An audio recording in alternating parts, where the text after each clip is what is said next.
रसूल पाक सल्लल्लाहु ताला अलैहि वसल्लम की मीलाद के मुतालिक दलाइल बहुत सारे हैं। हाँ, जिस शक्ल से मना रहे हैं, जाहिर सी बात है ज़माने के बढ़ते बढ़ते हर चीज़ में तरक्कियाँ होती रहती हैं।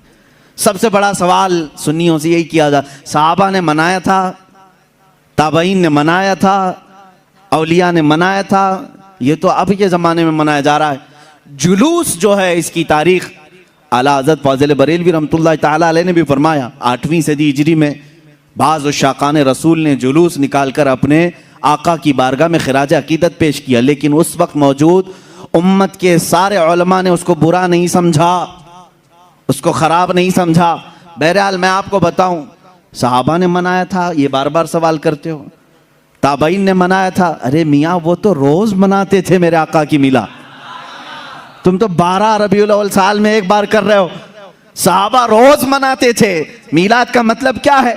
जाओ पूछो, हसन बिन साबित हमेशा कहते थे व अहसनु मिनका लम तरा कत्तु आइनी व अजमलु मिनका लम तलिदिन निसाउ। यही तो मीलाद मुस्तफ़ा है। ऐ रसूल, आपसे ज्यादा हसीन मैंने किसी को देखा नहीं, आपसे ज्यादा खूबसूरत किसी माँ ने जना नहीं। ये तो सहाबा मीलाद नहीं मना रहे हैं। सहाबा कराम हुजूर अकरम सल्लल्लाहु ताला अलैहि वसल्लम के कसीदे पढ़ते थे। अब आओ हिजरत का वो वाक़या तो सुनो ज़रा। अल्लाह के हबीब सल्लल्लाहु ताला अलैहि वसल्लम जब तशरीफ़ ला रहे थे मक्का से मदीना तैयबा, 14 दिन तक मदीने वालों ने इंतज़ार किया है। तुम 11 रोज़ से इंतज़ार कर रहे हो 12वीं शब आएगी। मदीने वाले 14 दिन तक, जैसे ही हुजूर मक्का से निकल चुके खबर हुई, मदीने के सारे लोग टीलों पर जाकर खड़े होते थे और इंतज़ार करते थे कि वो नूर वाला कब तशरीफ़ ला रहा है, रसूल पाक सल्लल्लाहु ताला अलैहि वसल्लम कब आ रहे। मदीने वालों ने, बहुत सारे लोगों ने देखा नहीं था, देखने की तड़प थी। मुझे बताओ, आज आप मीलाद की घड़ी के इंतज़ार में बैठे होते हैं अदब से, ये इंतज़ार है? ये मदीने वालों की सुन्नत ही तो है। वो 14 दिन तक इंतज़ार किए आमद मुस्तफ़ा का। और जिस वक्त रसूल पाक की आमद हुई, अब हदीसों में है, बुखारी शरीफ भी पढ़ो आप, मुस्लिम शरीफ भी पढ़ो, हदीसों में मौजूद है, फरमाया रसूल करीम सल्लल्लाहु ताला अलैहि वसल्लम जैसे ही कुबा की चोटियों से नजर आने लगे, जितने मदीने में हबशी थे वो अपने नेज़े निकाले, ढाल निकाले और अपना मखसूस जो उनका रक्स होता था उससे वो रक्स करने लगे। ढालों पर अपने नेज़े मार मार कर कहते थे मुहम्मदुन अब्दुन सालेह, मुहम्मदुन अब्दुन सालेह। ये अल्फाज थे हबशियों के। और उसके बाद बनु नज्जार ख़ानदान था, उस ख़ानदान की सारी बच्चियाँ अपने हाथों में दफ लेकर के आईं, यूँ कहती थीं तलअल बद्रु अलैना मिन सनियातिल वदाई वजब शुक्र अलैना मा दआ लिल्लाहि दाई। ये आगे पूरा मौजूद है कसीदा, जिसमें वो कहती हैं अंत शर्रफ्तल मदीना मरहबन या खैर दाई। ये गुनगुनाते हुए वो यूं कह रही थी, हम पर 14वीं का चांद तुलू हो गया है। कहाँ से? सनियतुल वदा की घाटियों से। उसके आने पर हम पर शुक्र वाजिब हो गया है। मुझे बताओ, ये मीलाद नहीं है तो और क्या है? हुजूर पाक की मीलाद का मतलब है हुजूर की सीरत बयान करना, हुजूर पाक की तारीफ बयान करना, यही तो मीलाद है। हम मजलिसे मीलाद का मतलब क्या है? सिर्फ 12वीं शब को मनाना, यही नहीं, साल भर जब भी आप मेरे आका के तज़किरे करेंगे हम उसको मीलाद मुस्तफ़ा ही कहते हैं। मौलूद की महफिल है, मजलिस मीलाद है, जहाँ रसूल पाक की आमद के किस्से बयान किए जाएं, तारीफ़ व तौसीफ़ बयान की जाए, वो मीलाद है। सहाबा ने किया है मेरे अजीज़ों। अब अल्लाह के नबी सल्लल्लाहु ताला अलैहि वसल्लम जब तशरीफ़ लाए तो क्या हुजूर ने मना कर दिया? जो हिजरत के बाद हुजूर तशरीफ़ ला रहे थे। अच्छा, इसमें ये भी देखें, जब रसूल पाक सल्लल्लाहु ताला अलैहि वसल्लम तशरीफ़ लाएं तो उस वक्त का एहतराम और ताज़ीम करना ये सिद्दीक़ अकबर ने भी सिखाया है। उसकी एक खुसूसियत होनी चाहिए। जाहिर सी बात है, आज आप हमारे मिंबर को, हमारे यहाँ पर स्टेज को अलग अंदाज से देख रहे होंगे, इसलिए कि ये आए हैं मीलाद मुस्तफ़ा के एहतराम में। मस्जिद आज अलग रौनक ली हुई है, यहाँ अलग एक रोशनी है, क्योंकि उस साअत और उस घड़ी के एहतराम में, जिस सुहानी घड़ी चमका तैबा का चांद, उस दिल अफरोज साअत पे लाखों सलाम। हम उस घड़ी पर भी सलाम भेजते हैं। सिद्दीक़ अकबर रज़ियल्लाहु ताला अन्हु ने क्या किया था जानते हैं आप? मदीने वाले जब देख रहे थे गर्दनें फलान फलान कर देखते थे, उछल उछल कर देख रहे थे, दूर से वो नजर आ रहे थे।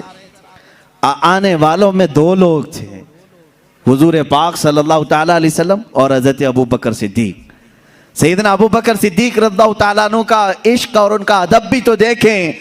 जब मदीने वाले दब बजाने लगे और उछल उछल कर देखने लगे, हजरत अबू बकर सिद्दीक रज़ियल्लाहु ताला अन्हु ने अपना जुब्बा उतार दिया, जुब्बा उतार दिया, तहबंद है, और जुब्बा उतार कर एक लकड़ी में लगाया और हुजूर सल्लल्लाहु ताला अलैहि वसल्लम के ऊपर झंडे की तरह हिलाने लगे। हुजूर पाक सल्लल्लाहु ताला अलैहि वसल्लम के चेहरे पाक के ऊपर हिलाने लगे। क्यों किया ऐसा उन्होंने, क्यों किया? यही तो हम भी कहते हैं, जब वो आमद मुस्तफ़ा हो तो हम लहराते हैं, लोगों को बताते हैं कि ये घड़ी आम घड़ी नहीं है। हज़रत अबू बकर सिद्दीक ने यूं किया।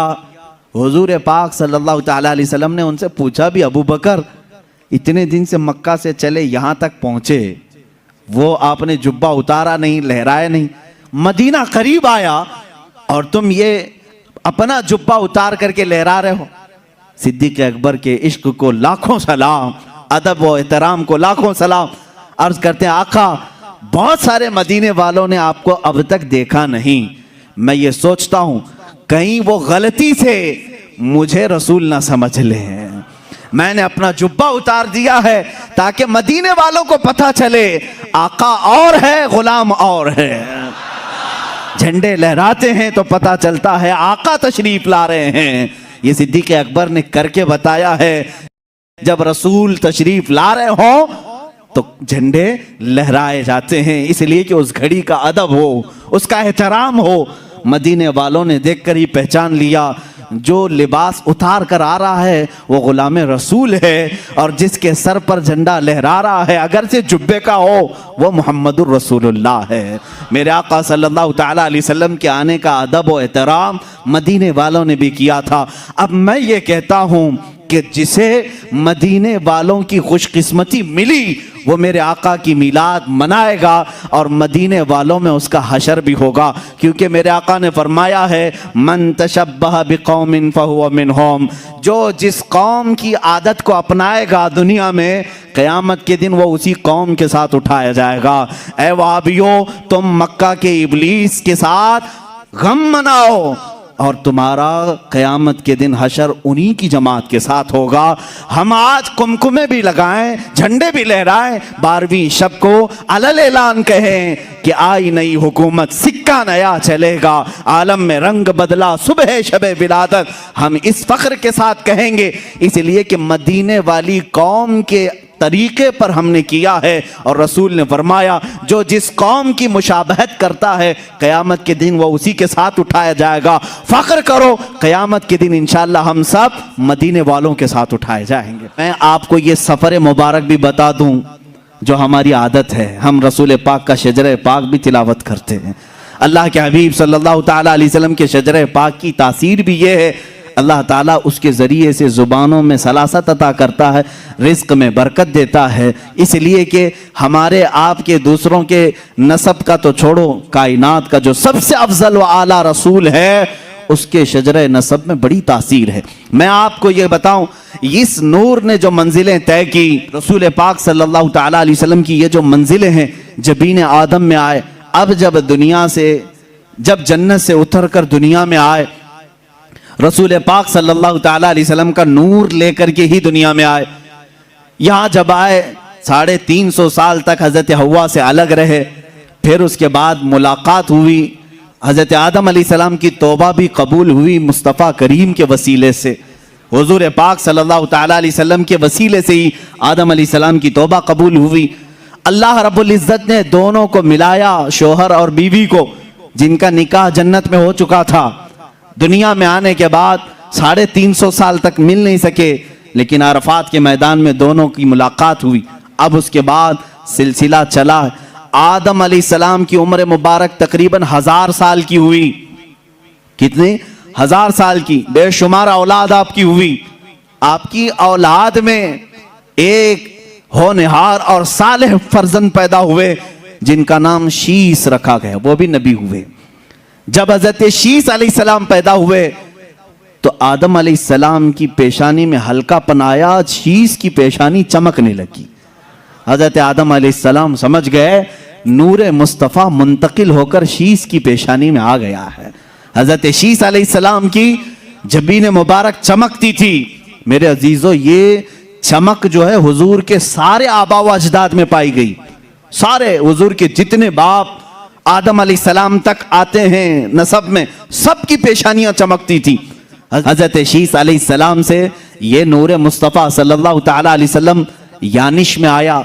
ये यानिश हजरत शीश अलैहिस्सलाम की औलाद में सबसे बड़े थे और सबसे ज्यादा परहेजगार, अपने बाप के वफादार, इतने आला अखलाक थे। उनको देख करके भी शीश अलैहिस्सलाम ने तरबियत की, अलग से उनकी तरबियत की और बताया कि बेटा तुम्हारे पास अल्लाह ने एक बहुत बड़ी अमानत रखी है, तुम इधर उधर नजर नहीं करोगे, तुम्हारा हर अज़ू, तुम्हारा हर लम्हा पाक होना चाहिए, इसलिए कि तुम्हारे पास अल्लाह की एक बहुत बड़ी अमानत। देखें, इस अमानत को हर बाप ने महफूज रखा और तरबियत भी वैसी की। हजरत यानिश के बाद उनके बेटे कैनन थे। कैनन की पेशानी पाक में वो नूर मुस्तफ़ा मुंतकिल हुआ। रसूल पाक सल्लल्लाहु तआला अलैहि वसल्लम के नूर की ये मंजिलें हैं जो सफ़र कर रही हैं। नूर खुदा चलता हुआ आदम की जबी में, जबीन आदम से शीश की जबी में, जबीन शीश से यानिश की जबी में, जबीन यानिश की से कैनन की जबी में, और यहाँ कैनन की जबी से पेशानी से हज़रत महलील की जबीन पाक में आया। महलील से यरद में, यरद से इदरीस में, इदरीस से, इदरीस अलैहिस्सलाम का नाम मुतवश्शलख भी है। मुतवश्शलख से ये नूर मुस्तफ़ा सल्लल्लाहु अलैहि वसल्लम लामिक में आया। लामिक से हज़रत नूह अलैहिस्सलाम, जो हज़रत नूह अलैहिस्सलाम औलाद आदम में दूसरे रसूल भी हैं। नूह अलैहिस्सलाम की जबीन मुबारक खूब चमकती रही और फिर ये नूर मोहम्मदी सल्लल्लाहु तआला अलैहि वसल्लम उनके बेटे साम में आया। साम से ये नूर अरफक्षस में आया। अरफक्षस से फिर शालिख में आया। शालिख से फिर ऐबर में आया। ऐबर से ये नूर फालिख में आया। फालिख से ये राऊ में आया। राऊ से ये सारूख में आया। सारूख से ये फिर नाहूर में आया। नाहूर से फिर तारुह में, तारुह से फिर ये जबीन मुस्तफ़ा, नूर मुस्तफ़ा सैयदना इब्राहीम खलीलुल्लाह की पेशानी में आया। इब्राहीम खलीलुल्लाह अलैहिस्सलातु तस्लीम की पेशानी मुबारका खूब जगमगाती रही। आपने 2 शादियां की हैं, सारा से भी, हाजरा से भी। हज़रत सारा से इसहाक अलैहिस्सलाम पैदा हुए, लेकिन ये नूर मुंतकिल नहीं था। इब्राहीम अलैहिस्सलाम ने हाजरा से निकाह किया, सलामुल्लाह अलैहा। हज़रत हाजरा से बेटे पैदा हुए इस्माईल अलैहिस्सलाम, फिर ये नूर मुस्तफ़ा जबीन इस्माईल में आ गया। इस हज़रत इस्माईल अलैहिस्सलाम से फिर ये नूर मुस्तफ़ा सल्लल्लाहु तआला अलैहि वसल्लम नाबत में आया। नाबत से यशजब में आया। यशजब से तैरह में आया। तैरह से नाहूर में आया। नाहूर से मुक़व्विम में आया। मुक़व्विम से उदद में आया। उदद से अदनान में आया। अदनान से फिर माद में आया। माद से नज़ार में आया। ये सब में मेरे रसूल पाक के आबा व अजदाद के नाम पढ़ रहा हूँ। हर नाम पर आप रज़ियल्लाहु अन्हु कहें, अलैहिस्सलाम कहें, अल्लाह उन पर सलामती भेजे।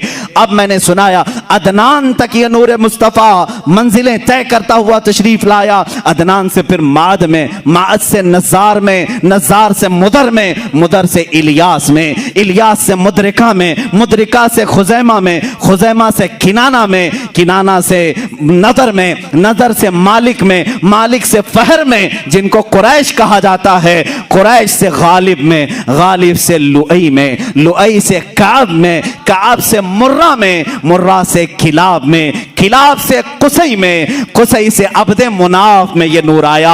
अब्दे मुनाफ से ये नूर मुस्तफ़ा मुंतकिल होते हुए सैयदना हाशिम की जबीन पाक में आया। सैयदना हाशिम से मुंतकिल होते हुए मुस्तफ़ा का नूर सैयदना अब्दुल मुत्तलिब में आया। अब्दुल मुत्तलिब की पेशानी से ये मुंतकिल होकर आपके फर्जंद अर्जुमन सैयदना अब्दुल्लाह की पेशानी में आया। सैयदना अब्दुल्लाह की जबीन मुबारका से ये नूर मुंतकिल होकर के रजब के महीने में बीबी आमिना के शिकमे मुबारका में आया। सैयदा बीबी आमिना के शिकमे मुबारका रजब के महीने में ये नूर मुस्तफ़ा मुंतकिल हुआ। 9 माह उनकी माँ को सादतें बख्शता रहा। 9 माह उनकी माँ को उरूज बख्शता रहा। ना कोई दर्द, ना कोई कर्ब, ना कोई फिक्र फिक्र बीबी आमिना को हर तरह के दर्दों से आजादी थी, बल्कि उन्हें कभी बोझ भी महसूस नहीं हुआ। ये नूरे मुस्तफा बीबी आमिना के बतन से 12 रबीउल अव्वल को इस फर्शे गीती पे जलवागार हुआ। आई नई हुकूमत, सिक्का नया चलेगा, आलम में रंग बदला, सुबह शबे विलादत। मैं नूरे मुस्तफ़ा सल्लल्लाहु तआला अलैहि वसल्लम की ये मंजिलें आपसे अर्ज कर रहा था कि आपका शजर नसब बड़ी बरकतों वाला है, क्योंकि कुरान कह रहा है व तक़ल्लुबका फ़िस्साजिदीन। ऐ रसूल, हमने आपके नूर को, आपके नुतफे को हमेशा सजदा करने वालों में रखा है। सजदा करने वालों में रसूल पाक के नूर को रखा गया।